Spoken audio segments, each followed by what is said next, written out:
Now the next topic in the transformations unit is line symmetry. It's actually a fairly simple concept.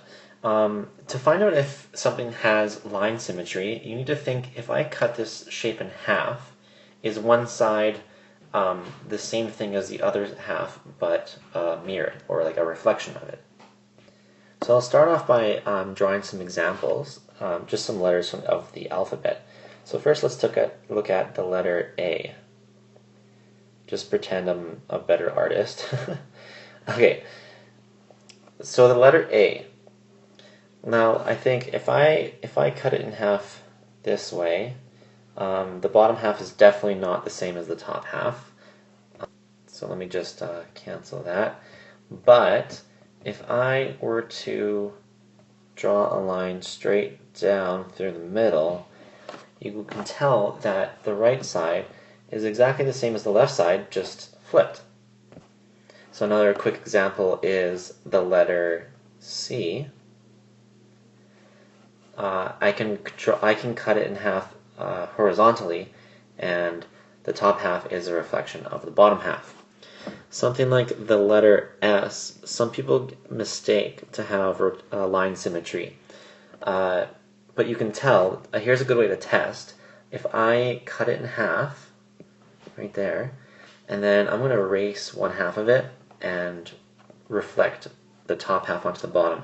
If I do that, it's actually going to look like this, which is no longer an S. So S would definitely not have line symmetry. And that's the same case with N, because if I cut it in half and then get rid of the bottom and reflect it, it would actually look like this crazy thing. So that does not work. Okay, I'm going to show you just a few more examples of actual images. First up is an image I'm sure you recognize.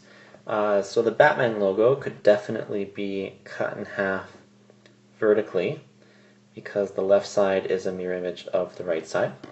So that would be our reflective line, or line of symmetry. This one's pretty cool. That definitely has line symmetry also straight down the middle, right there. Now a snowflake, this one here, actually has more than one line of symmetry. Alright, so let's try and figure it out. First, I know I can cut it in half this way. The left side is the same as the right side. I could also cut it in half straight through the middle here, because there's kind of like 3 points, 1, 2, 3, and then 3 points, 1, 2, 3. It looks like I could also cut it in half.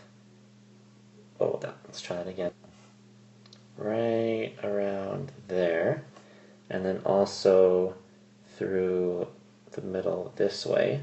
So right now I've got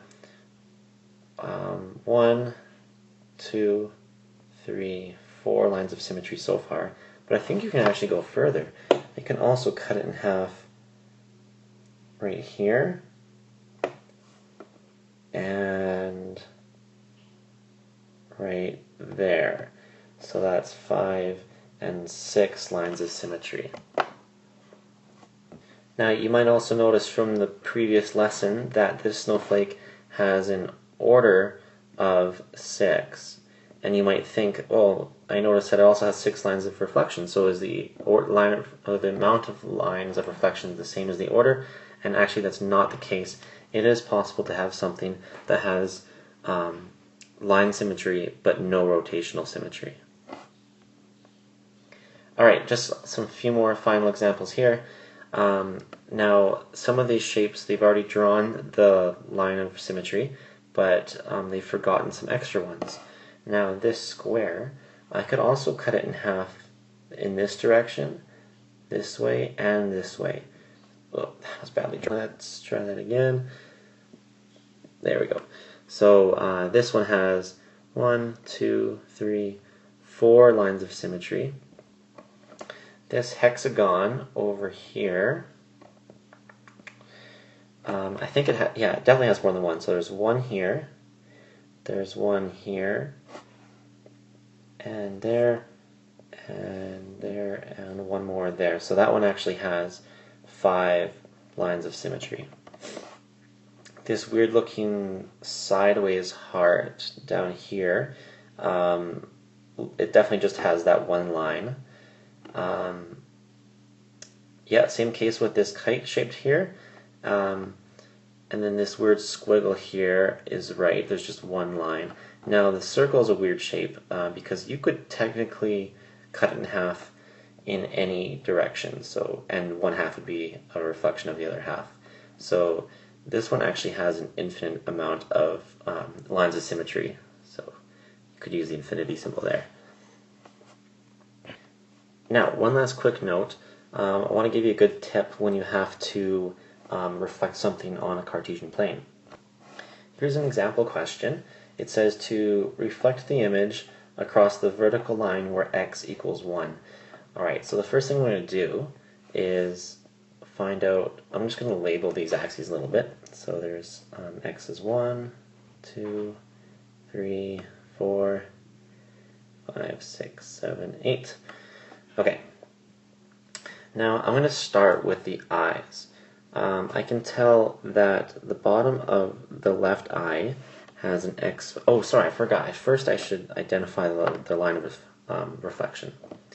So where x is 1, that's right here. So I'm going to draw a vertical line right there, and that's going to be where we're going to reflect the image across.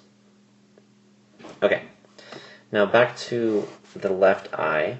I can tell that it has an x value of 3. Now I can count that it is two lines away from the reflection line. So if I reflect it across, instead of being 2 away on the right side, it's going to be 2 away from the left side. So right here is going to be the new left side of the left eye. Next, I'll look at the right side of the same eye, and I'm going to count it is 1, 2, 3, 4 away from the line of reflection. So I'm going to reflect it across, and then it's going to be, again, 4 away, but on the other side. So 1, 2, 3, 4, there it goes. Now I can tell just by looking at it, I know it's going to connect like this. So that's my left eye. Now my right eye is even further away from the line of reflection. It's 1, 2, 3, 4, 5 away. So now I'm going to reflect it 5 across the other side. 1, 2, 3, 4, 5. So here's that point. And then finally this last spot is going to be 7 away. And I can tell right now it's going to go right there. So that's the new right eye. Actually, I can tell right now the nose is just going to be right there. And the mouth, again, just to make sure I put in the right spot, I'm going to count it as 1, 2, 3 away from the line of reflection. So I'm going to count 1, 2, 3 in the opposite. That's our new corner of the mouth. I know it is 1, 2, 3 lines long. So 1, 2, 3. There we go. And that's it. So that is the reflection of this original happy face. So a really good technique is to always count how far away it is from the line of reflection, and then just do the same thing but on the opposite side. Or sorry, the same distance. Alright, that's it for this video.